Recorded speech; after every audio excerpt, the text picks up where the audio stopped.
guys, welcome back to Simply Fujica. In this channel, we like to talk about business. So we produce content that will be useful for people who want to start their own home care agencies, for people who hold business leadership occupations, and also for people who are venturing into entrepreneurship. This week we're going to continue with our home care agency business series. And last week, if you recall, we talked about policies and procedures, the importance of them, and how do you develop them for your own home care agency. This week we're focusing on the forms that are needed in order for you to successfully apply and obtain for your licensure. This week I'm going to screen share with you so that we can go step by step through each form needed and discuss the ins and outs of each form. Hope you guys are ready. Let's go. Okay guys, welcome back. Hopefully you can see me, and more importantly, hopefully you can see that I have already navigated to cdss.california.gov. Of course, I will make sure that's captured here on the video so that you can have it for reference purposes later. For the purposes of today's video, we are going to be going over the forms that are necessary in order for you to successfully apply for licensure. Okay, so hopefully you guys remember from last time. Here from the home page, you are going to navigate to Find Licensed Care. You are then going to go to the Community Care Licensing tab. And then you're going to scroll down under CCLD Organization. You're going to go to the Home Care Services Bureau, since we want to start a home care agency. And then from the quick link section, you're going to go to the Home Care Organization application process. And this, if you recall, will bring you back to the form HCS 281. And that's a direct hyperlink to the 16-page document that walks you through the instructions in order for you to ensure that you have everything needed in order to apply for your home care organization license. And it also gives you, what I love here, is the two sections that are needed in order for you to apply for your license. So the first is Section A, which is the Home Care Organization application forms. These are forms that you're going to be signing. These are forms where you're going to need to be putting a little bit more of your sensitive information. Those are the applications that are needed in order for you to successfully apply for your license. Now, Section B are your supplemental documents. Those documents are the additional information that's needed to show how you're going to stand up your agency once it is licensed. And so we'll start with Section A. But as a reminder, you may want to have, or just open a copy of that application instruction for a home care organizational license form, just so that you can have it available. And it's also a good way for you to toggle back and forth between the actual document itself that gives a full description of the form versus the actual web page where it just kind of gives you an overview, or really just a small description of the form. So guys, we're going to go ahead and dive in. We're going to start with Section A, and as you recall, those are your home care organization application forms. The first form that we are going to review together is the HCS 200, which is the application for a home care organization license. Now guys, we're not going to go through each and every section, but I do want to give you a healthy overview of each document so that you will know how to fill that out once you come across the document. But this initial document is just finding out who you are as an applicant.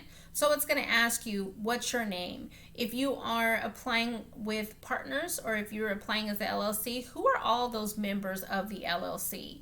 Your home care organization number is not going to be known because, again, you are an initial applicant.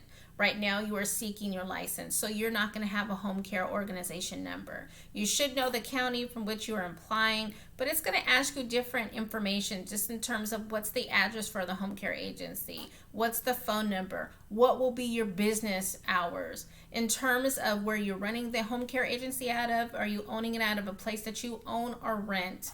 Just things of that nature. Were you previously licensed? So that is the first form. All of the applicants for your home care agency are going to need to sign and date this document. So that is the first document. The second one is the HCS 215, which is the licensee applicant information. This form must be completed by all applicants for a home care organization license. This is different than the actual application form that we just looked at, because remember, for that form, anyone who was applying for the license all just needed to sign, print, and date that they were signing and acknowledging that they're applying for the license. Because right here they are actually calling for the applicant level information, each applicant will have to turn in their own form. So there's not a whole lot to this form, because this form is literally just asking for your identifying information. This next section is only applicable to you if you have a previous license, because they want to know if there were any disciplinary actions as a result of you having a previous license. Of course, if you've never had one, then the answer is no, and you can skip this section. And that's as simple as it is for the HCS 215 or Home Care Organizational Licensee Applicant Information. The third form is the Designation of Home Care Organization Responsibility. This is the designation of home care organizational responsibility. And really what this form is calling for is those folks that you designate that will be continuously present during operational hours that could represent the home care organization. Okay, and so usually that would be yourself, and if you have any partners, those people would be listed as a designee, yourself and those partners. However, what if you and your partner are not going to be there? Who would you default to? Would it then be an office manager, some kind of coordinator? So see, these are all of those people that would be designated to represent the organization in your absence. That's what the Designation of Home Care Organization Responsibility form is for. The next one is your partnership, Corporation Llc. They really want to know in this form, what is your organizational structure? So they want to know some things such as, if you're a corporation or LLC, they want to know, well, when was this filed? Who's the CEO? What's the LLC number? Who's the contact person? If there's more than one person involved, what percentage of the business do they hold? You know, just things of that nature. It's going to ask you questions surrounding your actual business structure. I actually did a video on the 4 types of business structures, so make sure you reference that. I'll be sure to mention that in the video description as well if you want to go reference that for more information. But this form is literally just trying to obtain information about you as your organizational structure. The HCS 402 is the Employee Dishonesty Bond, and really this is a form of insurance that you're going to have, because as your employees enter into your patient's home to provide care, they are representing you and they are representing your agency. So you want to ensure that you have a dishonesty bond in the event that something happens that you need to make sure that you're bonded for. Now, it specifically says, so I will quote that here, that the surety is liable on this bond in the event that any clients are damaged by any dishonest or fraudulent act. So that could be theft, it could be fraud, it could be deceit by you or your employees. So you definitely want to make sure that you have adequate coverage in that area. And actually, I will also link my How to Start a Home Care Agency video in this link too, so you can understand more of what a dishonesty bond is. The next form is the License 508, which is the criminal record statement. And this is asking you just that. Have you ever been convicted of a crime? And then have you ever been convicted of a crime in California? Because remember, I'm in the state of California, and that's where I run my business. But it also asks you, have you ever been convicted of a crime from another state, federal court, military, or jurisdiction outside of the U.S.? So they're asking you both questions.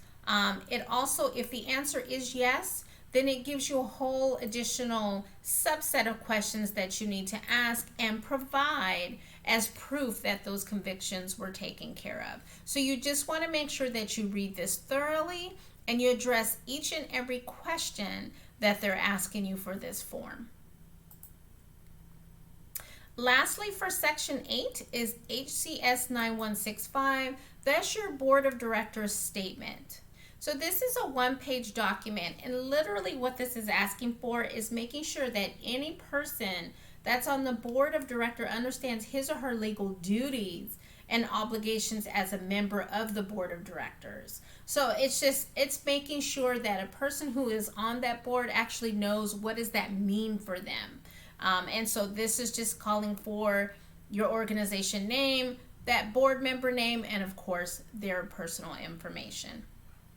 So the board of directors statement actually wraps up this first section A. Now we can head into section B, which is the supplemental documents. So guys, the second section of this is section B, which are your supplemental documents. Now for this section, I thought it was easier to actually go into the HCS 281 form. And if you don't recall, that is the application document, the 16-page document that really does a deep dive of what are the items that you need in order to make sure that your application to the state is a complete one. And so we are going to get started with the actual first document, which is the partnership agreement, or your articles of incorporation, articles of organization. Based on the type of business structure you have, that will let you know what it's called for. So for instance, if you're walking into this as a partner, then they would want to see your partnership agreement. And in your partnership agreement, they would want to see the following items. Same thing as if you're running an LLC. Then in that case, you would turn in an article of organization. And if you're turning in articles of organization, this is the information that the state wants to see. So as you can see, it's very specific to your business structure. The second document that we're going to take a look at in the second section is the training plan. Now, as a home care organization applicant, you have to establish a plan for training any employee that's coming into your organization, especially your home care aides. And so this really breaks down and gives for you a nice general, what does your plan need to have in order to satisfy this requirement?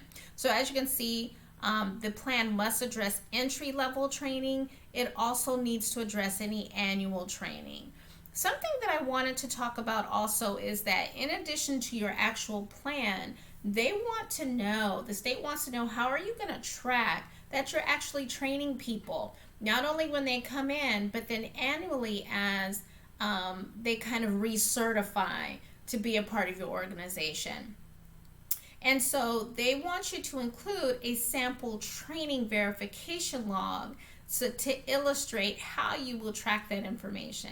And so just at a minimum here, I'll just say that, at a minimum, the log has to include the employee's name, what was their date of hire, position title, registration date, training title, and brief description of the topics covered, and so on and so forth. I'm not going to go through all of them. Also, I wanted to point out, in terms of the entry-level training, it highlights what needs to be included in the training session. So if you're doing all of your entry-level training during orientation, let's say, well, you know that you have to take 2 hours of orientation to train that person to their role and their terms of the employment. So 2 of it is really just a basis of employment.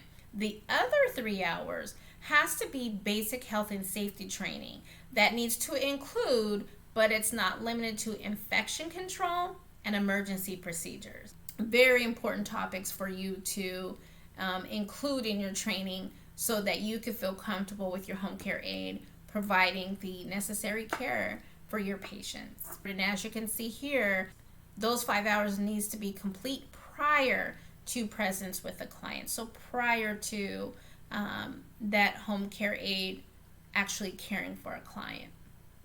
And then in terms of annual training, they give you some proposed training, but it must include the following topics. So client rights and safety, how to provide for and respond to a client's daily living needs, how to report, prevent, and detect abuse and neglect, how to assist a client with personal hygiene and other home care services, and then how to safely transport a client. And that's if you have transportation as a service that your home care agency provides. So all of that information is needed and must be turned in order for you to satisfy the training requirement.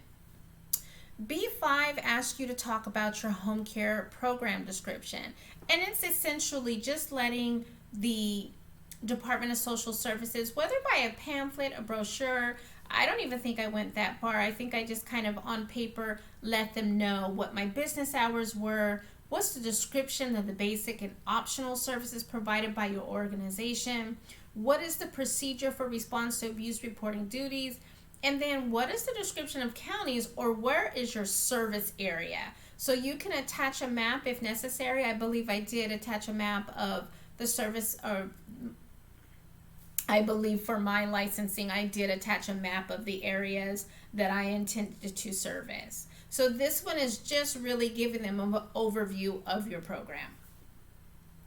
B6 is your insurance information. Now, I'm not going to go through the dollars on the insurance information because I'm sure that's going to vary from state to state. But I do want to make sure that we cover the certificate has to include the policy number. When does it go into effect? When does it expire? What is the name and address of the carrier on the policy? And then the name and address of the broker or agent, and of course the policy limits. Okay, so that was the end of the supplemental documents. I do want to call to your attention that at the bottom of that page, it did refer us back to page 2. And that's just to ensure that we know what is needed in order for us to turn in a complete application. So it has a little area here in bold that says an application is not considered complete until you turn in all of Section A forms and then all of your Section B forms. You also have to make sure that you turn in the non-refundable application fee in order for that to be considered complete. So it also has this little kind of warning here, which is to prevent delays. Be sure that you have all the necessary information completed. It's properly signed with original signatures in blue, and it's dated, okay? Also, I do want to call this to your attention. So you're required to keep a copy of the application package in your administration files. These documents will be inspected during your unannounced inspection. Please ensure you make a copy before you submit your application. And so guys, not only is that recommended, but it just makes good business sense, right? Anytime you turn in documentation, you always, especially if you're mailing it, you want to make sure that you have a full copy of whatever it is that you're mailing. And so just to kind of give you an example, my husband and I applied for our license together. So when we were gathering our documentation for licensing, I had 2 packets. One that we were signing to send to the state, and one that we were keeping at our office, and one that we were keeping at our business office. And so that is the second one that they're talking about, keeping in our office just in case that there's an inspection, and really for our records. Okay guys, so that wraps up today's presentation. I hope you do find that it was valuable. I hope you got a lot of information from it. Again, I do want to emphasize that this was specific to the state of California. In order for you to find out, so what does that look for in my state? You want to look for the Department of Social Services for your state. Really just kind of do that research online to determine what those qualification looks like in the area that you reside and where you want to do business. Some of you may need a little bit more assistance with that. I think research is something you're either really good at or you really don't like, and so that's why I'm here. Please make sure to reach out to me if you need more assistance. Guys, please don't forget to hit that like button, and also please don't forget to subscribe to my channel, Simply Fujica. That's it this week, you guys. Stay blessed.